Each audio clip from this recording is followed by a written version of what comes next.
अरे सोना भाभी, और कितनी देर लगाओगी? पूरे 8 बज गया है, मुझे कॉलेज जाने में देर हो रही है।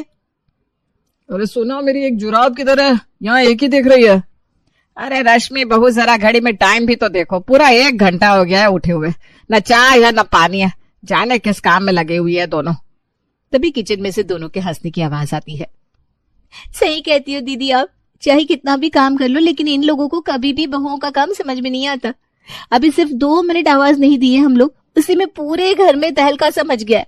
वरना ये सब कहते क्या है, तुम दोनों पूरा दिन करती क्या हो? वही तो, अब उनको भी समझ में आना चाहिए। अरे सोना, तेरी शादी को तो अभी 6 महीने ही हुए हैं, मेरी शादी को 6 साल हो गए। इन सबके साथ रहते रहते ना मुझे तो अब आगरा जाने की जरूरत लगने लगी है। क्या दीदी, आप भी मजाक करती हो? अरे मेरी जेठानी का जवाब नहीं है, पूरे घर का काम अकेले ही कर लेती थी, लेकिन अब मैं हूं ना आपकी मदद के लिए। वो तो है, तुम हो तभी तो मुझ में हिम्मत है, वरना भगवान ही जानता है मेरा क्या हाल होता था। तभी सुनील किचन में आता है और कहता है, तुम दोनों को यहाँ मस्ती सूझ रही है और वहां मम्मी चाय के लिए आवाज लगा रही है। अरे चाय के लिए आवाज लगा रही है तो चाय यहाँ बन रही है ना।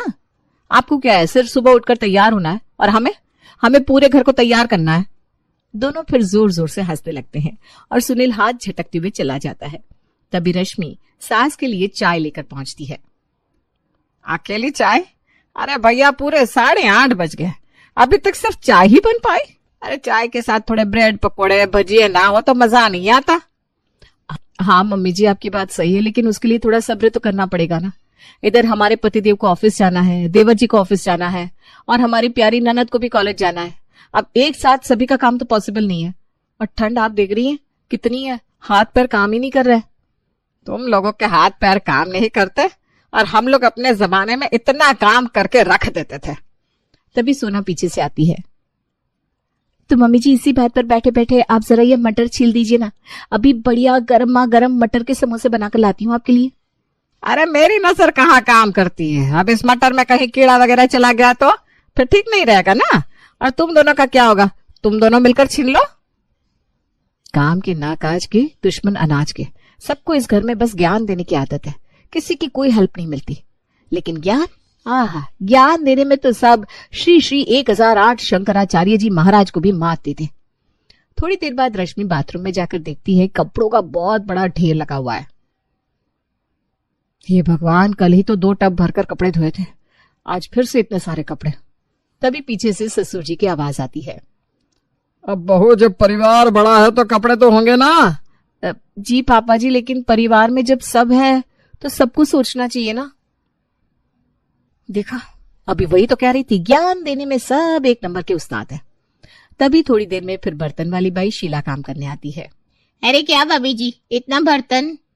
मैं आपके घर काम नहीं कर पाएगी। आपके घर आपके देवर की शादी हुई तब से आपकी सासू माँ ने कहा था कि शादी के बाद तेरा पगार बढ़ा देगी, लेकिन अब देखो अभी तक पगार नहीं बढ़ी और बर्तन भी कितना हो रहा है आपके घर पे। बाप रे, ठंड देख रही हो भाभी जी, मेरे से नहीं हो पाएगा। इस ठंड में मैंने बोल दिया कि मैं एक ही टाइम काम करेगी, एक टाइम बर्तन साफ करेगी। हाँ, एक टाइम क्यों करेगी भाई? जब खाना 2 टाइम बन रहा है तो एक ही टाइम बर्तन साफ करके कैसे काम चलेगा? अरे भाभी जी, आपका खाना 2 टाइम नहीं, दिन में 6 टाइम बनता है। अब बर्तन देखते हैं, 4 डलिया भर के बर्तन होता है। मैं नहीं कर पाएगी आपकी घर। अगर नहीं बन रहा है तो मैं कल से काम बंद कर देती है। आप मेरा हिसाब कर दो और कोई दूसरी देख लो। जब कोई दूसरी देखोगे और मेरे से डबल पगार मांगेगी ना, तब आपको समझ में आएगा भाभी जी। अरे तो फिर काम कैसे चलेगा? नहीं, आपका काम चलने की रुकी मेरे को नहीं पता। अगर करेगी तो एक ही टाइम करेगी, नहीं तो फिर आप मेरे को बता देना, मैं छोड़ देती है। लेकिन मैं 2 टाइम बर्तन नहीं करने वाली। कितनी ठंड है बाबा, मेरे को भी तो ठंड लगती है। पीछे से आशा जी आती हैं। अरे कितना बोलती है तू, काम का क्या है, कर लेंगे ये दोनों, तुम दोनों मिलजुल कर लेना। आशा जी की बात सुनकर रश्मि और सोना एक दूसरे की शक्ल देखने लगते हैं और अपने माथे पर हाथ रख लेते हैं कि चलो भाई, एक काम लिस्ट में और जुड़ गया। अब दिन में एक बार बर्तन भी साफ करना है। शाम होते होते सारे लोग घर में जमा हो जाते हैं। इसी बीच आशा जी सोना से पूछती हैं, सोना, आज खाने में क्या बन रहा है? मम्मी जी, आलू मटर की सब्जी और रोटी, साथ में सलाद भी है। क्या बहू, कम से कम इस सर्दी के माहौल में सरसों का साग तो होना चाहिए था। अगर सरसों का साग नहीं बन पा रहा तो मेथी के पराठे और बथुआ का रायता ही खिला देती। ठीक है मम्मी जी। वहां पर आशा जी, शिवानी, अशोक जी और श्याम भी बैठे होते हैं। सोना किचन से मेथी निकालने के लिए जाती है। थोड़ी देर में वो किचन से आती है तो उसके हाथ में 3 गड्डी मेथी, 2 गड्डी बथुआ और ढेर सारा हरा धनिया था। ये देखकर रश्मि अपनी ननद शिवानी से कहती है, दीदी जरा हेल्प कर दीजिए ना, फिर आज डिनर में मेथी के पराठे और बथुआ का रायता बनाते हैं। ये देखकर शिवानी कहती है, क्या ये मेथी है? इसको कैसे साफ करते हैं? क्या दीदी, आपको इसे साफ करना भी नहीं आता? आओ मैं सिखाती हूँ। अरे नहीं भाभी, मैं अभी नहीं, बाद में सीख लूंगी। अभी मुझे इंस्टाग्राम पर रील अपलोड करनी है। आज पूरा दिन में सुबह से एक भी रील अपलोड नहीं कर पाई हूँ मैं। चलो भैया मैं अभी चलती हूँ, मेरे ने घुटने बहुत दर्द कर रहे हैं, सुबह से बिल्कुल आराम नहीं मिला। हाँ मम्मी जी, आप सही कह रहे हो। आज सुबह से सिर्फ आप बैठी ही हो, आप बिल्कुल लेटे नहीं हो। जाइए लेट कर आराम कर लीजिए। चलो भाई हम भी चलते हैं, लेकिन तुम लोग खाना जरा जल्दी बना लेना, सर्दियों में ज्यादा देर से खाना मुझे राज नहीं आता। तभी अशोक के पीछे पीछे श्याम भी उठकर जाने लगता है। अब आप भी उठ रहे हो? अरे जरा ये साफ तो करो, इतनी सड़ी मेथी है, हम दोनों अकेले कैसे करेंगे? ऊपर से बथुआ भी साफ करना है। हाँ, अब मैं यही काम करने के लिए तो रह गया हूँ। यही काम से क्या मतलब है? अरे संजीव कपूर, रणवीर बराड़, विकास खन्ना अगर आपकी तरह यही सोच लेते तो वो क्या आज इतने बड़े शेफ होते? सुना डार्लिंग, तुम्हें बातों में उलझाना बड़े अच्छे से आता है, लेकिन मैं तुम्हारी इन बातों में नहीं आने वाला। और सब ऐसा ही धीरे धीरे कहकर वहां से चले जाते हैं। अब बचते हैं सिर्फ सोना और रश्मि। देख रही है सोना, सिर्फ हम दोनों के शरीर ही रोबोट के बने हैं, बाकी ये सब थक जाते हैं, लेकिन हमें तो बिल्कुल थकावट नहीं होती। अरे होनी ही नहीं चाहिए। क्या कर सकते हैं दीदी, काम तो है ही, ऊपर से ये ठंड का आलम। कल से तो शीला भी एक ही टाइम आएगी। कल से क्यों भाई, आज ही रात में बर्तन साफ करके रखने पड़ेंगे, वरना सुबह तक इतनी लंबी पछाड़ हो जाएगी, उसको कौन साफ करेगा? शीला तो सुबह 10 बजे आती है, आज शाम को वो कहाँ आई है, और सुबह ही 7 बजे से ही बर्तन चाहिए हमें। अब सोना और रश्मि सारी हरी सब्जियां साफ करते हैं। उसके बाद मेथी का पराठा और बथुआ का रायता बनाते हैं। अब जैसे ही रायते में तड़का लगाते हैं, आशा जी की नाक में बेडरूम तक खुशबू पहुंच जाती है और वो निकलकर बाहर आती है। ऐसा क्यों लग रहा है जैसे बढ़िया सा रायता तैयार हो गया है? आहा, क्या हींग जीरे का तड़का मारा है बहू तुमने, जरा लाकर चखाओ तो जरा। रश्मि और सोना किचन में थे। देख रही है सोना तू, वैसे मम्मी जिसे चला नहीं जाता, अब देखो कैसे दौड़ लगाकर भागते हुए आ गई। हाँ लाती हूँ मम्मी जी। इतना कहकर रश्मि कटोरी में रायता लेकर बाहर आती है। आत्मा तृप्त हो गई, क्या ही मस्त रायता बनाया है बहू तुमने। हम भी अपने जमाने में ऐसी बढ़िया बढ़िया खाना बनाकर अपनी सास को खिलाया करते थे। तभी दरवाजे पर दस्तक होती है। सामने बड़ी बेटी निधि अपने बच्चे के साथ आई थी। मम्मी देखो मैं आ गई। अरे वाह, ये तो बहुत ही बढ़िया किया तूने, एकदम ठीक समय पर आई है मेरी बिटिया रानी। ले चल बैठकर मेथी के पराठे खा गर्मा गर्म। और दामाद जी कहाँ रह गए? वो बस अभी थोड़ी देर में आते होंगे मम्मी जी। एक्चुअली गोलू की भी क्रिसमस की छुट्टियां लग गई हैं और अब 3 दिन की इनकी भी छुट्टियां हैं, तो मैंने सोचा चलो मायके ही हो आऊं। तभी आवाज सुनकर रश्मि किचन में सोना से कहती है, बहन अब कमर कस ले, असली खेल तो अब शुरू होगा। क्या हुआ दीदी, अभी मैं समझी नहीं। कोई नहीं, अभी तो खुद ही समझ जाएगी। रश्मि कुछ आगे बोल पाती उससे पहले ही निधि किचन में आती है। और भाभी क्या पक रहा है आज हमारे किचन में? आप लोग तो निकल कर नहीं आए हमसे मिलने हमारी आवाज सुनकर। एक हम है जो अपनी भाभीयों पर जान दिए देते और एक हमारी भाभियां हैं। चलो भैया हम तो चले, वैसे ही 2-4 दिन के लिए तो आते हैं। रश्मि मन ही मन मुस्कुरा रही थी क्योंकि उसे पता था 6 साल से यही डायलॉग रिपीट हो रहा है, लेकिन सोना सुनकर परेशान थी। ये क्या हो रहा है भाई, बिन बात की इतनी सारी बातें कैसे बना दी दीदी ने? नहीं दीदी ऐसी तो कोई बात नहीं है, आपको ऐसा क्यों लगा? एक्चुअली हमें आपके आने की आहट नहीं हुई ना। तब तक निधि चली जाती है और निधि के जाते ही रश्मि हंसने लगती है। मना लिया ननद रानी को। अरे ये है हमारी बड़ी ननद रानी, तिल का ताड़ राई का पहाड़ बनाने की स्पेशलिस्ट। और दूसरा, ये भाभी पर जान नहीं देती बल्कि उनकी जान, किडनी, गुर्दा, फेफड़ा सब निकाल लेती है। सोना बड़े ही आश्चर्य से डरते हुए रश्मि को देख रही थी। मतलब दीदी आप कहना क्या चाह रही हो? मुझे तो बड़ा ही डर लग रहा है। अरे डरो नहीं, मैं हूं ना तुम्हारे साथ। तुम बस देखती जाओ कि अब असली खेल कैसे शुरू होता है। तभी बाहर से आवाज आती है। रश्मि और सोना बाहर जाते हैं। दोनों लोग ध्यान से सुनो, अभी दामाद जी आने वाले हैं, 1 घंटा है अभी उनको आने में, तो जल्दी से सरसों का साग और मक्के की रोटी बना लो। और हाँ, लगे हाथ वो बाजरे का चूरमा बनाना ना भूलना। और साथ में मेरे हाथ की वो सिलबट्टे की धनिया की चटनी उन्हें बहुत ज्यादा पसंद है, लेकिन अब क्या करूं, बूढ़ा शरीर है, क्या ही बनाऊंगी मैं। तुम लोग जरा वो धनिया की चटनी अमरूद डाल के बना लेना, बड़े ही खुश हो जाएंगे दामाद जी। सोना और रश्मि एक दूसरे की शक्ल देखने लगते हैं, क्योंकि अभी ही तो वो मेथी के पराठे और बथुआ का रायता बनाकर फ्री भी नहीं हुए, और अब नई फरमाइश। जी मम्मी।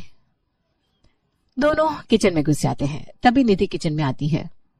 भाभी, आपकी शादी के बाद मैं पहली बार रहने आई हूँ, आप लोग मुझे नेक में क्या दोगी?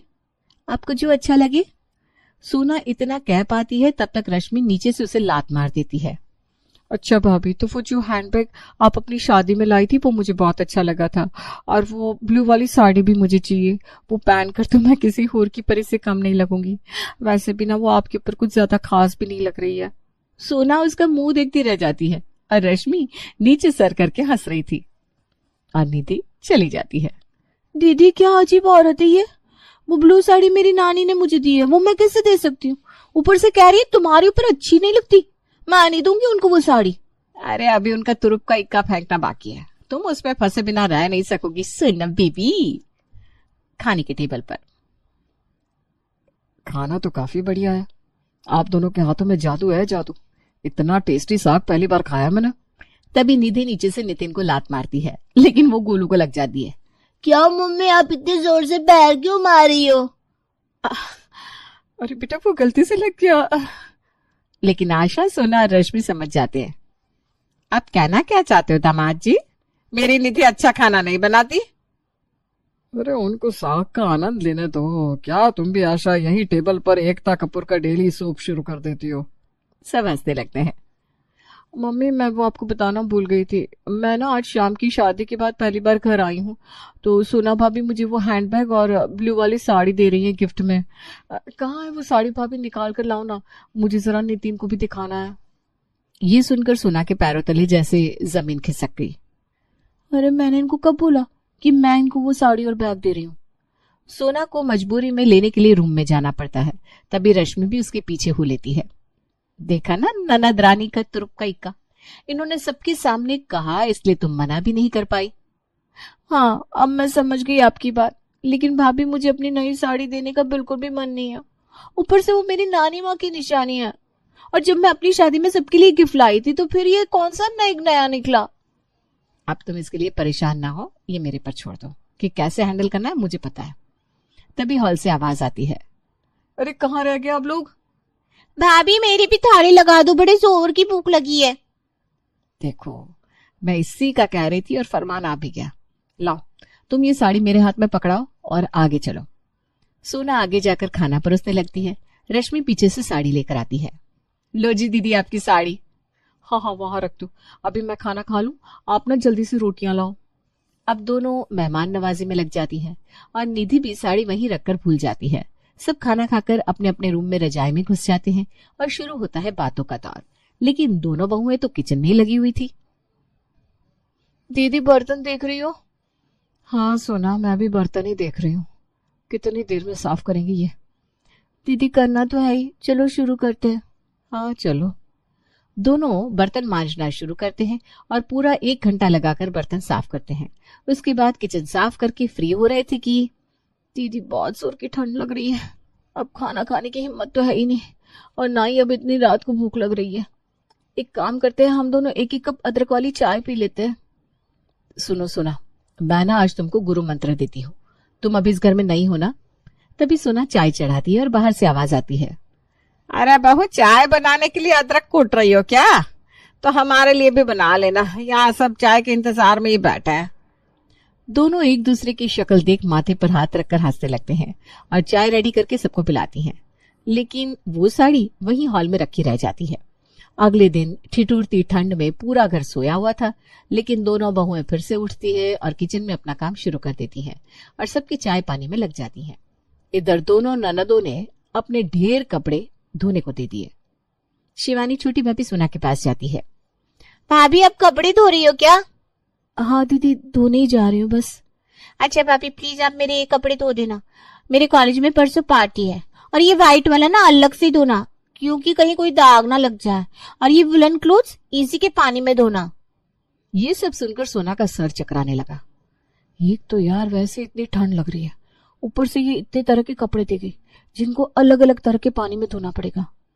तभी बड़ी ननद निधि भी आती है। भाभी आप कपड़े धोने जा रही हो क्या? इतने सारे कपड़े? भाभी आप रोज कपड़े नहीं धोते जो इतना ढेर लग गया? सोना ये कह पाती कि ये कपड़े उसके नहीं है, उससे पहले ही निधि अपने कपड़े पटक कर चली गई। अरे ऊपर वाले। तभी वहां रश्मि आ जाती है और उसके कपड़े देखकर समझ जाती है। सोना डार्लिंग, तुम अभी भी बहुत भोली हो। चलो मैं तुम्हारी हेल्प करवाती हूँ, और वो जो गुरु मंत्र रह गया था ना, वो भी तुमको देती हूँ। तब तक सासू माँ की आवाज सुनकर रश्मि को जाना पड़ता है और फिर इतने सारे कपड़े सोना अकेले ही धोती है। उधर घर में भूचाल सा आया होता है। बड़ी ननद निधि की वो सोना के द्वारा दी गई साड़ी मिल नहीं रही थी। शोर सुनकर सोना बाहर आती है। क्या हुआ दीदी, अब परेशान क्यों लग रही हैं? अपने ज्यादा भोली बनने का नाटक मत करिए। आपने जो साड़ी मुझे दी थी वो कहाँ गई? मतलब दीदी, मैंने तो वो साड़ी वहीं रखी देखी थी जहां आपने रश्मि दीदी को कहा था रखने के लिए। अरे तो फिर कहाँ चली गई साड़ी?